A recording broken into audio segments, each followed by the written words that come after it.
I still remember the moment I received the email, more vividly than the night I signed the $20 million deal that was supposed to be the highlight of my year.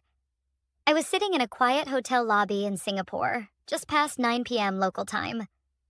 My laptop was open, half-packed documents spread across the marble coffee table, and my phone buzzed with congratulations from the team back in New York. I had just returned from a client dinner. Sake, handshakes, laughter. The deal was signed. After 7 months of relentless work, I had done it. Secured a massive expansion for our firm. $20 million locked in. I should have felt victorious. Instead, I opened my inbox and froze. Subject line: termination of employment, effective immediately. At first, I thought it was a joke, or a scam, or maybe some HR intern hit the wrong name. But then I read the message. Ashley, effective immediately, your employment with Stratwell Partners is terminated. Please cease all company communications and return your laptop and company property upon return. Your final paycheck and severance information will be mailed to your home address. Best of luck. HR department. No salutation, no context, no thank you. Just cold. My hands hovered over the keyboard as if they had forgotten how to type. My chest tightened, and for a second I actually laughed. Not because it was funny, because it felt absurd. I had just landed the biggest international contract in the company's history. I had led that deal alone. No backup, no co-lead, just me. And now they were firing me? I sat back, heart pounding, trying to absorb the shock. They didn't even have the decency to call. I reached for my phone and scrolled through my messages. Nothing from my boss.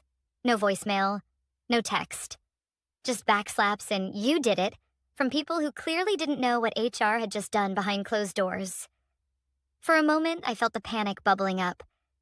Years of dedication unraveling in a single sentence. I thought of the weekends spent in airports, the birthdays missed, the nights I'd fallen asleep at my desk, building client relationships from scratch. And now this? They didn't even ask me to come home. They just erased me. I closed my eyes and inhaled deeply. I could cry. I could call someone. I could even respond with some emotional outburst, demanding an explanation. But instead, I opened my bag, pulled out the red folder that contained the newly signed $20 million contract, and placed it gently on the table. Then I smiled. Because that's when it hit me. They didn't know what I knew. They didn't understand what they'd just done. You see, that contract I'd closed wasn't just a standard deal. It was the key to something much bigger. A cascade. 5 major clients were poised to follow suit, waiting on my go-ahead. And Stratwell hadn't looped anyone else in. On paper, those clients weren't official yet. But I knew them. I had spent nearly a year cultivating those relationships.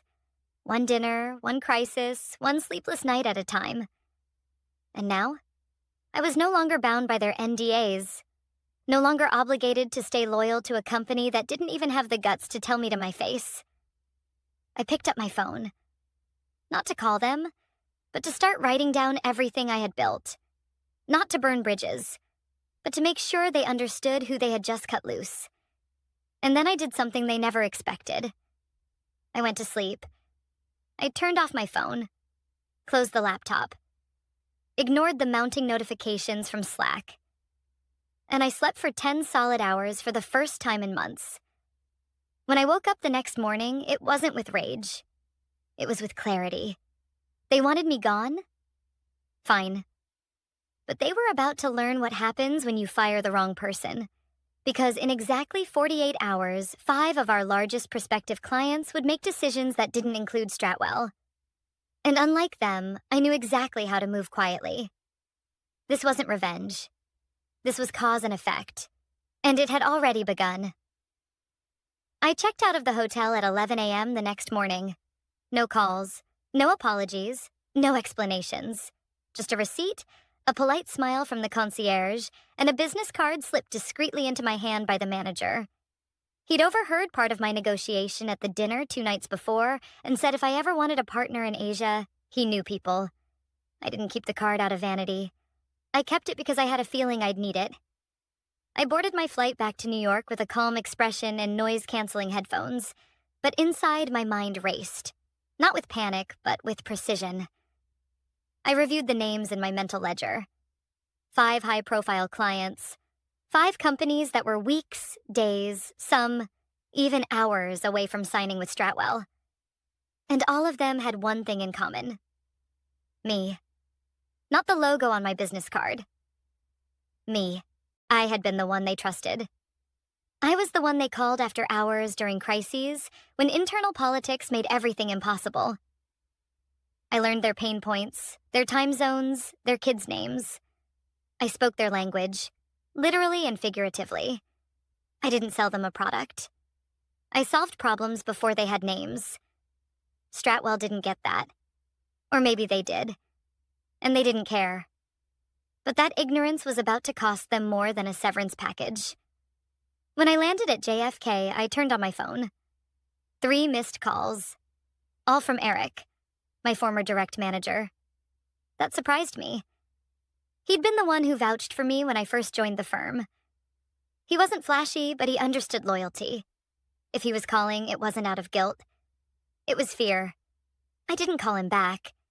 Instead, I forwarded the $20 million contract, signed, scanned, and flawless, to my personal email and deleted the message from my company account.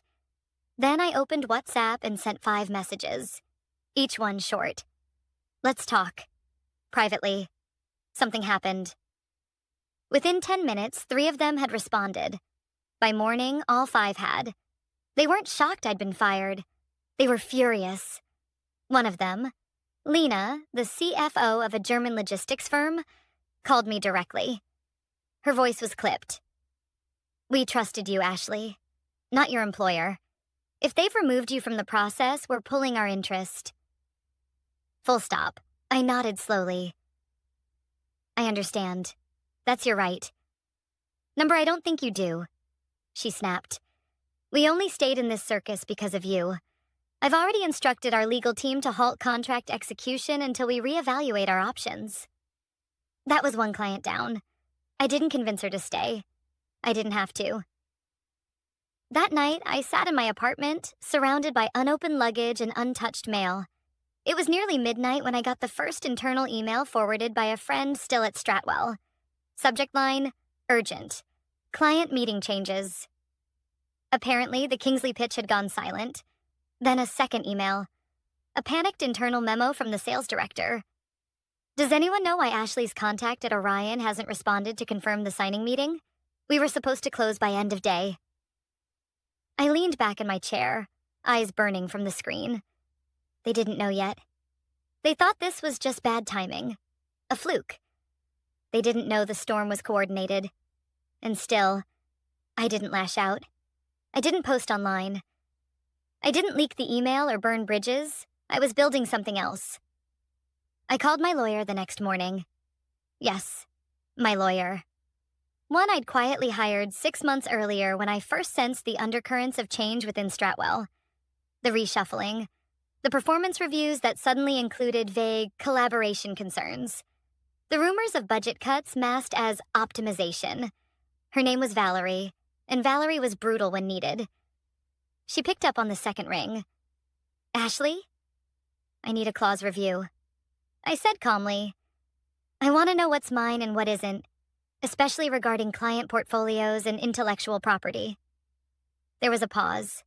Then, send me everything. By noon, I'd compiled the materials, contracts, emails, decks, even a pitch video I'd recorded that was never officially used. The material wasn't confidential. It was mine, created on my own time, crafted with my own voice. And that mattered. Because while Stratwell had fired me, coldly, carelessly, they hadn't stripped me of the relationships I'd built. They hadn't taken the trust. And trust in business is more powerful than signatures. They thought I'd cry, beg. They had no idea what I was doing in the quiet. They didn't know I was laying the foundation of a collapse that would shake their core. not out of vengeance, but out of inevitability. Because in exactly 48 hours, the fallout would begin. And I wouldn't have to lift a finger. I had already done the work. It started with a missed call, then another, then 6. By the time I woke up on Friday morning, 48 hours after the termination email, I had 37 notifications. Most were from unfamiliar numbers. A few were internal Stratwell extensions. One was from Eric. I didn't answer any of them. Instead, I opened my laptop and logged into a private workspace I'd created over a year ago. Something I'd built out of necessity when I realized I was doing more than my job title ever reflected. I had started documenting workflows, client preferences, strategy drafts, and negotiation templates. Not because I planned to leave, but because I'd learned, painfully, that loyalty without backup is a dangerous thing. There were no secrets in those files, just proof of effort. Proof that I was the architect behind the pipeline. Stratwell was now watching fall apart. At 9:14 a.m., my phone buzzed again. A message from Nicole, my former teammate and close friend. We hadn't spoken since I left for Singapore. Hey, things are insane here. The Kingsley team pulled out this morning, like full withdrawal. Said they lost faith in leadership. You okay? I stared at the screen. There it was. The first crack. I called her back. Nicole, I said calmly, what exactly did they say? They told our executive team they were reconsidering vendors, mentioned lack of continuity, trust issues, and a key partner no longer being present. I raised an eyebrow. They used that phrase? Key partner? Yeah, she whispered. They didn't say your name, but everyone knew. I leaned back in my chair, heart steady. And the team? Eric's been pale since 8 a.m. The VP is screaming behind closed doors. Legal's scrambling to figure out how they lost 2 deals in 24 hours. 2? Yeah. Orion backed out too. And word is, the French account's reviewing their contract now. I stayed quiet. Nicole hesitated. Did you? No. I cut in. I didn't tell them to walk, but I also didn't ask them to stay. Silence. Then she exhaled. Good for you. We ended the call and I let the stillness settle. I knew the pattern. Corporations panic when money disappears, not people. But now they were learning that in some cases, those two things are the same.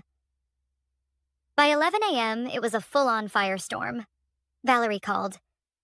They just issued a statement to internal leadership blaming market volatility for the lost deals, she said, a laugh in her voice. Cute. Let them spin, I replied. The truth will settle louder. And it did. At 1:22 p.m., Lena, the German CFO, posted a statement on LinkedIn. She didn't name me, but she didn't need to. Her words were surgical. Trust is the cornerstone of any business relationship. When that trust is undermined, through arrogance, mismanagement, or a failure to recognize people as more than tools, partnership becomes impossible. We value integrity over contracts, people over paperwork. It went viral within 2 hours. Comments flooded in from professionals across industries. I saw phrases like quiet professionalism, silent backbone, and corporate accountability. And I wasn't even tagged. Stratwell didn't issue a response. They couldn't. Because the moment they acknowledged it, they admitted the wound. Instead, they tried to do damage control behind the scenes. I know this because another client reached out to me directly, one who hadn't even signed with Stratwell yet, but had been deep in negotiations. Ashley, he said, his voice calm but urgent. We were close to finalizing with Stratwell. Now we're hearing conflicting stories. I'd like to understand what's really going on, off the record. So I told him, nothing exaggerated, just the facts. I told him how I was fired by email, how I hadn't been thanked for the deal I closed, how 5 clients, all of whom I had built from the ground up, had been left without a transition plan. He listened in silence. Then he said, that's all I needed to know. By Friday evening, Stratwell's client portal went offline for an hour. A glitch? Number A reset. They were trying to buy time. trying to hold on to contracts that were dissolving faster than they could react. And yet, I didn't celebrate, because it didn't feel like a win. It felt like truth catching up. They fired me because they assumed I had no leverage. They forgot I had something more powerful than position. I had earned loyalty. And loyalty doesn't die with a termination letter. It lingers. It remembers. And eventually, it walks away. By Monday morning, the silence from Stratwell was deafening. No press release. No apology. Not even a vague internal memo. Just a quiet, frantic scramble behind closed doors. Leaks patched, scripts rehearsed, damage assessed. But outside those glass walls, the story was already moving without them. By now, 4 out of the 5 clients had walked. 1, Xenotech, hadn't publicly declared their decision, but I knew it was coming. Their CEO, Rashid, had been unusually quiet. And when someone like Rashid goes quiet, it's never a good sign. Still, I didn't reach out. I wasn't playing the hero. I wasn't playing anything. I was simply watching. And then, around 10:42 a.m., my phone rang. Blocked number. I almost let it go to voicemail, but something told me to pick up. Ashley Harris? The voice said. Yes. This is Annabelle Hart. I'm the managing partner at Elbridge & Rowe. I paused. Elbridge & Rowe wasn't just another firm. They were Stratwell's biggest competitor, and the one they constantly dismissed in internal meetings as old money with no edge. Funny. Apparently old money had teeth. I hope I'm not catching you at a bad time, she continued. I cleared my throat. Depends on the purpose of the call. There was a smile in her voice when she replied, I'd like to meet. Today. In person. We met at a rooftop cafe in Midtown. Private, quiet, no branding. Just 2 professionals in tailored coats and guarded expressions. She didn't waste time. We've been following the fallout, she said. We know Stratwell lost Kingsley, Orion, and Westmark. We also know you were the lead on all 3. I sipped my tea, not confirming anything. Annabelle leaned in slightly. Let me be clear. We don't want to use you. We want to work with you. There's a difference. I raised an eyebrow. Go on. You've spent years building trust with global clients. You've shown discretion, strategy, and restraint. And now you've shown something more valuable than any resume. Proof that clients follow people, not companies. She opened a sleek leather folder and slid it across the table. Inside, a proposed role. Executive Director of Global Strategy. Autonomy. Oversight. A team of 12. And a budget that made my eyes pause for half a second longer than I wanted to reveal. I didn't ask for this, I said. I know, she replied. That's why you're the right person. I closed the folder slowly. You should know, I'm not interested in burning Stratwell to the ground. She smiled. I'm not asking you to. I'm asking you to build something better. That word stuck with me. Building, not fix, not repair. Building for the past 5 years, I had been the invisible scaffolding holding Stratwell's expansion upright. And now, without me, they were collapsing under their own weight. It wasn't personal. It was physics. I didn't give Annabelle an answer that day. I told her I'd think about it. And I meant it. Not because I doubted the offer, but because I wanted to do this on my terms. Later that afternoon, I got a call from Eric. I let it ring out. Then he texted. I know you're angry. I didn't know about the termination. Please, call me. I didn't reply. Instead, I opened my laptop and checked the latest industry update. Headline, Stratwell hemorrhages key accounts in wake of leadership shakeup. Internal instability suspected. There was no mention of me, but every quote, every whisper between the lines led back to my exit. I didn't need credit. I had clarity. I thought of the nights I worked until my hands ached, the deals I saved with a single phone call, the loyalty I gave to a company that reduced me to a subject line. And now? Now I had a choice. For the first time in years, I wasn't surviving. I was steering. And while Stratwell tried to save face, I was already looking toward what came next. Not to prove anything, but because I finally remembered something I'd buried beneath years of meetings and deadlines. I was never just an employee. I was the engine, and they fired me mid-flight. I didn't sleep much that night. Not because I was anxious, but because I was clear. So clear it felt electric. I paced my apartment like a chess player, replaying every move, every email, every meeting where I'd been talked over, written off, or handed someone else's script. That part of my life was over. At 7:12 a.m., I sent one email. Just one. Subject: my terms. It was addressed to Annabelle Hart. Annabelle, thank you for the conversation. I've reviewed your proposal. Before I can move forward, I'd like to add a few conditions. 1. I build my own team, no hand-me-downs. 2. No signing bonuses, but I want performance equity. 3. A development budget for mentorship and internal advocacy.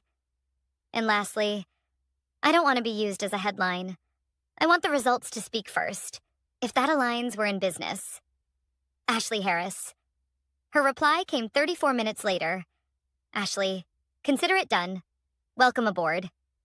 I stared at the screen for a long moment. There it was. My next chapter. No drama, no applause. Just a door, opening on my terms. Still, I wasn't naive. Stratwell wouldn't go down quietly. At 10:04 a.m., I received another email. This one from legal@stratwellpartners.com. Subject: urgent, contractual concerns. The body of the email was a flurry of formal phrases and veiled accusations. Something about intellectual property. Something about misappropriation of client relationships. I read it twice.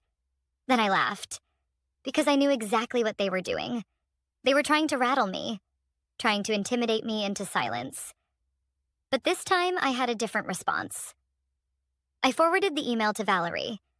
She called me 2 minutes later, already furious. They're bluffing, she said.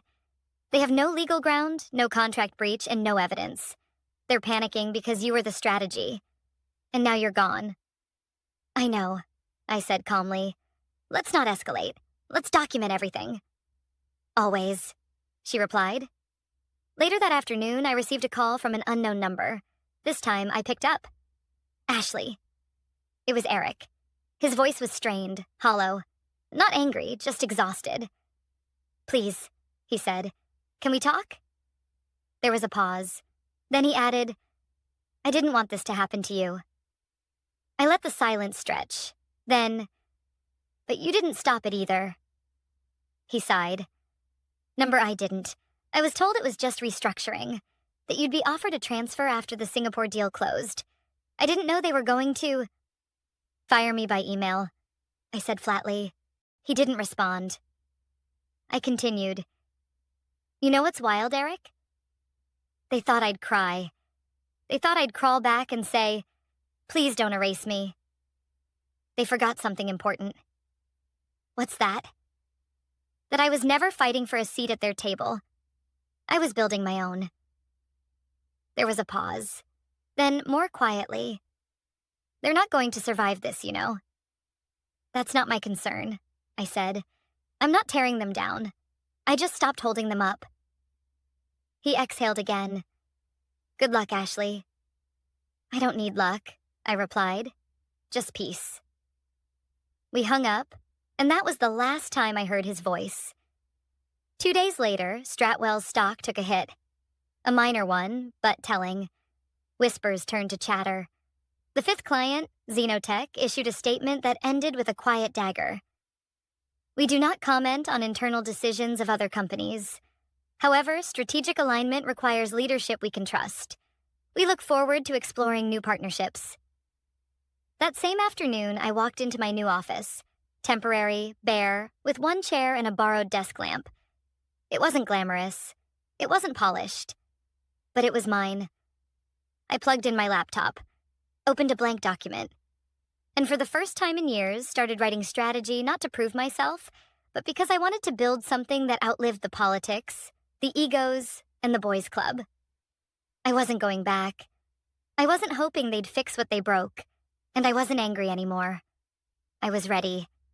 Because survival had taught me endurance, but clarity had taught me power. 2 weeks had passed. Stratwell was still standing, but barely. Industry chatter now referred to them in cautious tones, like a company under slow-motion collapse. Their leadership team had gone silent. Their PR department had issued a half-hearted press release blaming a misalignment of strategy and talent. But everyone knew the truth. You don't lose 5 deals in 2 weeks due to misalignment. You lose them when you forget that people, not policies, are your foundation. I hadn't said a word publicly. I hadn't commented, liked, or shared a single post. But the silence spoke louder than any headline. What came next, I hadn't planned for. It was a Wednesday afternoon, and I was heading into a meeting when my assistant, Danny, handed me a small white envelope. "No sender," she said, eyes narrowed. "Just this." I waited until after the meeting to open it. Inside was a handwritten note. "Ashley, you were right. I let the wrong people make decisions, and I let silence become my excuse.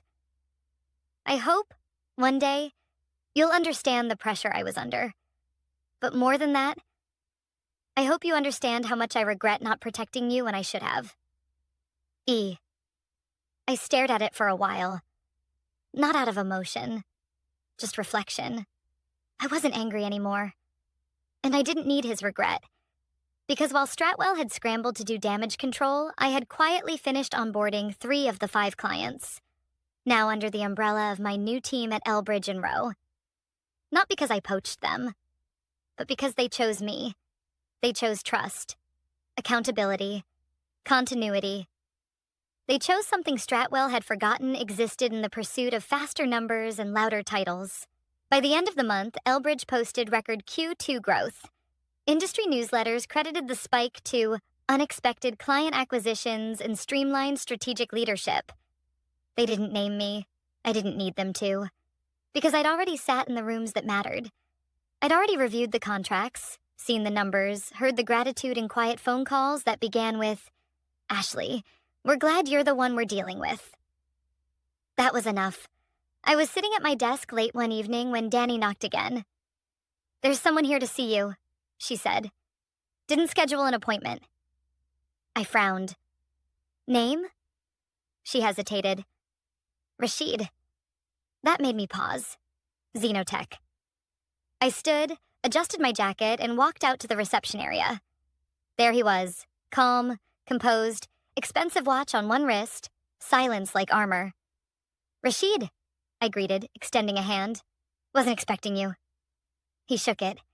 Didn't want to make it official. Just wanted to say something, face to face. I waited. "You didn't fight dirty," he said simply. "You could have, but you didn't." "I wasn't raised like that," I replied. He gave a small nod. "I've worked in this industry long enough to know when I've seen something rare. You handled betrayal with restraint. You handled power with grace. Most people don't know how to do that." He reached into his coat and handed me a folder. "Our 5-year expansion plan," he said. "We want you involved, directly." I blinked. "Why me?" He smiled, a rare gesture. "Because you've already proven that you don't just close deals. You build relationships that survive after the contract ends." He left without waiting for an answer. I stood there for a long time, fingers resting on the folder. Not because I needed the win, but because I realized in that moment I had already won. Not by crushing anyone, not by shouting, but by remembering my value before anyone else did. That night, I walked through the office, quiet now, lights dimmed. My team had gone home. Their desks were filled with coffee mugs, sticky notes, and photos of kids and pets and lives being lived outside the 9-to-5 grind. I sat in the small conference room where we'd had our first strategy session. The whiteboard still had my notes scribbled across it. Trust, intent, accountability, not buzzwords, values. I picked up the marker and added one more. Legacy. Because that's what I was building now. Not just a career. Not just a comeback. But a legacy that said, you can be powerful without being ruthless. You can be firm without being cruel. And you can walk away without burning it all down.